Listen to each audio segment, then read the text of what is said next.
coming to the second part of this interview series. In this section, we talk about insights into training and placement activities. So, Dr. Thorat, how do you establish and maintain close liaisons with industries to facilitate student placement? And what strategies do you employ to ensure mutually beneficial partnerships? Okay, yeah, thanks. See, definitely, we always need to liaison with the industry, and we have to maintain a close ties with the industry. So, I particularly feel, out of my experience, which I have learned, that whenever you want to get partnered with an industry, there has to be a mutual benefit, the very first thing. Because unless and until there is not a mutual benefit from both the sides, it is very difficult to maintain a long-term relationship with the industry. True. And this mutual benefit is definitely, if you want to drive some benefit from industry, we have to convince them, or we have to portray them that ultimately they are also getting benefit in terms of their manpower, in terms of their good fresh hires, or good recruits or interns. So this is what I particularly focus, that there has to be a mutually beneficial partnership among whenever we are to get associated with the industry.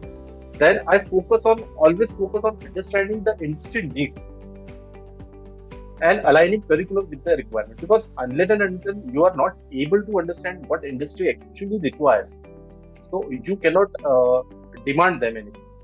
True. So first we have to be sensible enough to understand what is the trend of industry, what is the need of industry, and that what we can offer in terms of curriculum. Because as an educationist, we only can offer the curriculum or education to the students. So if you are getting the industry needs properly, you are able to diagnose the needs, it will be very, very beneficial for you. And apart from this, we also focus on providing some internships for the fresh students, maybe the pre-final year students or the second year students. So this also helps us to get a continuous connect with the industry. If you are offering them interns, if they are getting some hands-on experience to the students, so that also helps us to connect or to maintain the relationship. And definitely, all this is incomplete if you don't have a feedback mechanism. Because whenever we are getting a step ahead to associate to, we are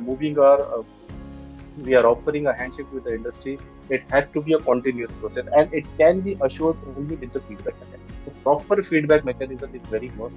So I personally feel that if you want to liaison with the industry, you should have prime agenda should be that there should be a mutual benefit for both the parties. Sure. And understanding their needs, then offering the students whatever the projects and internships they are having, and proper feedback mechanism helps us to start with a good relationship as well as to maintain a good relationship. True. Talking about relationships, Dr. Thorat, typically what happens is, your stakeholders who are there in that organization, they're there for some time. And then suddenly one day you get to know that, they've moved on to another organization. So what happens then? Does your work, start from ground zero again? So actually now industry is also very sensitive, because as the way we are facing a problem, definitely industry also realize that whatever the offerings they are having for the students, maybe in terms of package, in terms of services, or their promotional policies, growth policies, what would be the career growth of a student in their particular organization. So it is a very well understood and very well dialogue kind of a scenario that we, as an educationist, we also assure to the industry that if you are going to offer students whatever their basic needs are, definitely he will stick to your program. Because most of the time it happens that before getting the joining and that all formalities, we always have a dialogue with the students. That's the reason what I quoted in my first part also, that we herein take or we include parents into this dialogue. Right. That it helps us to make a proper concrete decision for the students. Right. Because if the student is convinced, at the same time his parents have to be convinced that whatever the location, whatever the job profile, and there are possibilities. Because I always say to industry as well that we cannot deprive anyone from their own personal growth. Because any student getting placed today maybe at a package of X amount, tomorrow he may be eligible for Y amount, so he has to go for it. So that goes with always don't need to start with a zero, but that is the most understood part.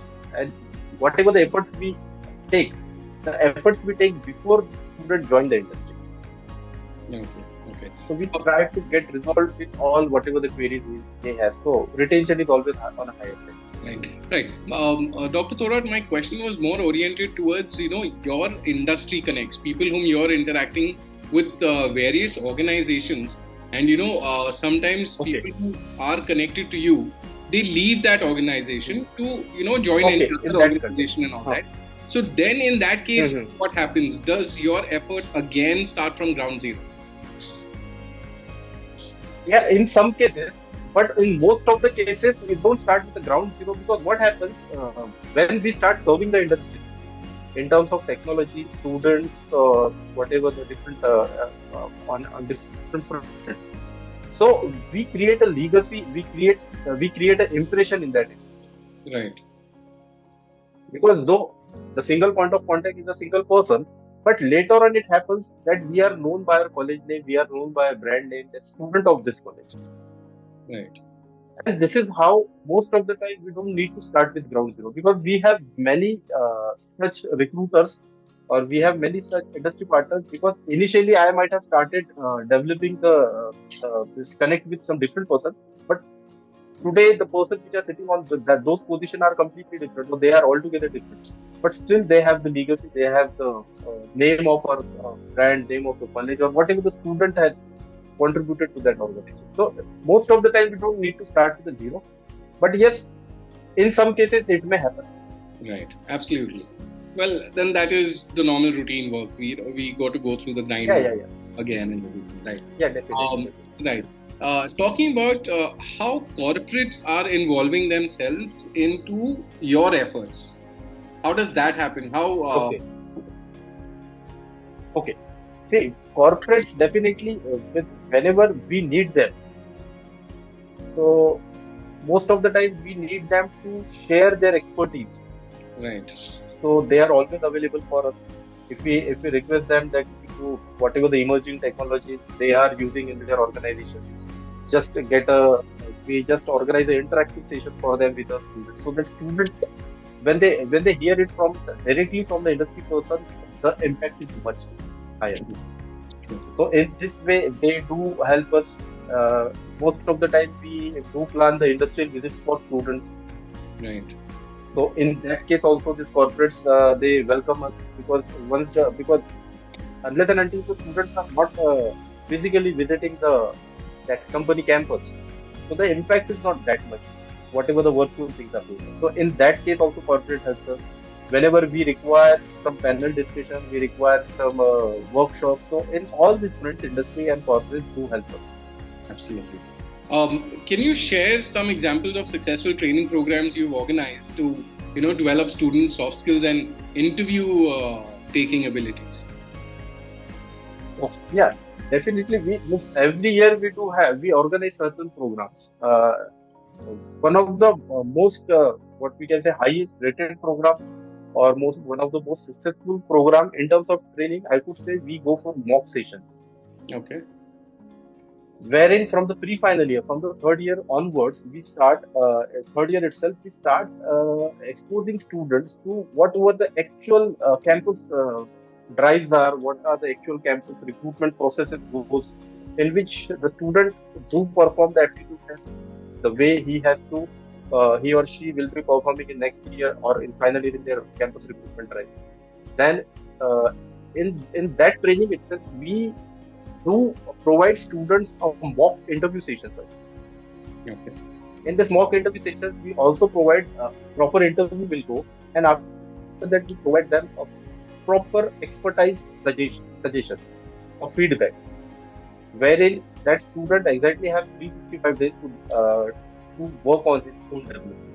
So this is one of the training which has helped us a lot. At the same time, what practice we are following here, that whatever the technical trainings are there, so technical trainings we usually do hire the industry experts for that.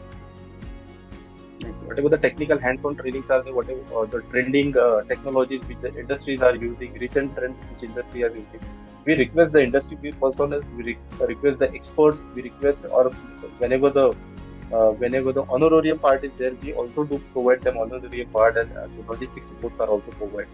And in that case, it helps us a lot. This instead of getting the student trained from a traditional trainer, we emphasize more them to get trained by the industry expert. Right. The relevance is higher in that. Yeah, relevance is higher. And this for mock assessments also, if it is a technical mock assessment, we do invite a technical recruiter or a technical HR manager to conduct that mock. Though he may not be hiring for his own organization, but we do invite them to take the mock sessions of it. So it is very appropriate and very successful part of training from us. Interesting. Very nice. The last question in this section I have for you is, what challenges do you encounter in your role as a training and placement officer, and how do you overcome them to ensure effective student placements are taking place? Okay. Actually, the very first challenge which I could say, we have a demographic challenge, or I could say the geographical challenge, because we fall into tier 3 cities. Right. So it itself is a challenge for us. So that is the biggest challenge, because most of the industries do hesitate to come to this part unless and until they have visited earlier. So that is the biggest challenge. And also, as I already mentioned, students of this region are very less aware of the industry trends. Of the industry trends. Because we don't have because we don't have a corporate surround us. Right. The way tier 2 and tier 1 cities do the experience, so we don't have that much corporate surround us. So they are very unaware about the industry then. So we have to make them train as well. We have to do the personal counseling of those students as well, because unless and until we are not making them aware of the industry scenario, it becomes very difficult for us to place them. Another challenge I could suggest that as they are less aware, they are not ready to get up, because their ice breaking has to be done. Whenever students are exposed to any particular campus life, we have to start it from very basic to make the student aware what this profile is, what this company is, what this sector is. We have to guide the students from this level, and this definitely become challenging, because on one hand the recruiter is ready to do the recruitment drive, but on other hand students are not getting properly groomed or properly done. So this is also a challenge. Then another challenge being what we could say, not an autonomous college. So we always have a challenge and restrictions of curriculum. Right. Because whatever the curriculum we have, that has been defined by the university. The tenure, the duration on which we have to complete the curriculum, even that is defined and designed by the university. And industry comes with altogether different technologies. So aligning those technologies with the curriculum is again a challenge. Then I could say faculties, whatever the teaching faculty we have, even in this region you could find their the teaching faculty, they are very good in their basic sciences, or they are very good in their basic concepts, because they are into teaching from maybe last 15-20 years. I'm talking about the entire region. But what we lag here is the industry exposure the faculties. Right. Yeah. So just teaching a particular technology, but teaching a technology with the industrial mindset is altogether. So that is also a challenge, because faculty which we have, that they are less on their industry exposures. They are very good on their domain knowledge, but they are less on their industry. So these are the quite challenges which we face. These challenges may not be as important as in tier 2 or tier 3 cities. They might not be facing, or they may not be terming it as a challenge, but we do have. True. Interesting. Well, I believe you're always working towards finding ways around your challenges, and that's exactly. You always be. Well, thank you so much for sharing your insights on this perspective. A real pleasure again.